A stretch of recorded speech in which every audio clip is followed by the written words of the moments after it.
नमस्कार प्रणाम। और हम आप सबको भाई प्रमोद प्रेमी और हम आ रहे बनी 3 मार्च के जिला बलिया में ग्राम सहरोजा हमारे अंकित भाई के तिलकोत्सव में। तो आप सबसे आग्रह बा कि आप सब ज़्यादा ज़्यादा संख्या में आए 3 मार्च के। और भाई के बहुत सारा प्यार आशीर्वाद है और हमारे आदरणीय बड़े भाई जरा माध्यम से हमारा बनी रविंद्र यादव जी प्रधान जी और हमारे प्रिंस भाई के स्वजन से। तो आप सब लोग आए और 3 मार्च के बहुत सारा प्यार आशीर्वाद है। महादेव। नमस्कार प्रणाम। और हम आप सबको भाई प्रमोद प्रेमी और हम आ रहे बनी 3 मार्च के जिला बलिया में ग्राम सहरोजा हमारे अंकित भाई के तिलकोत्सव में।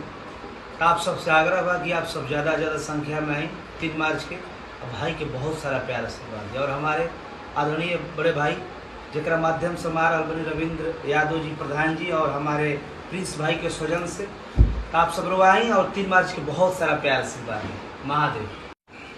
नमस्कार प्रणाम। और हम आप सबको भाई प्रमोद प्रेमी और हम आ रहे बनी 3 मार्च के जिला बलिया में ग्राम सहरोजा हमारे अंकित भाई के तिलकोत्सव में। तो आप सबसे आग्रह बा कि आप सब ज़्यादा ज़्यादा संख्या में आए 3 मार्च के। और भाई के बहुत सारा प्यार आशीर्वाद है और हमारे आदरणीय बड़े भाई जरा माध्यम से हमारा बनी रविंद्र यादव जी प्रधान जी और हमारे प्रिंस भाई के स्वजन से। तो आप सब लोग आए और 3 मार्च के बहुत सारा प्यार आशीर्वाद है। महादेव।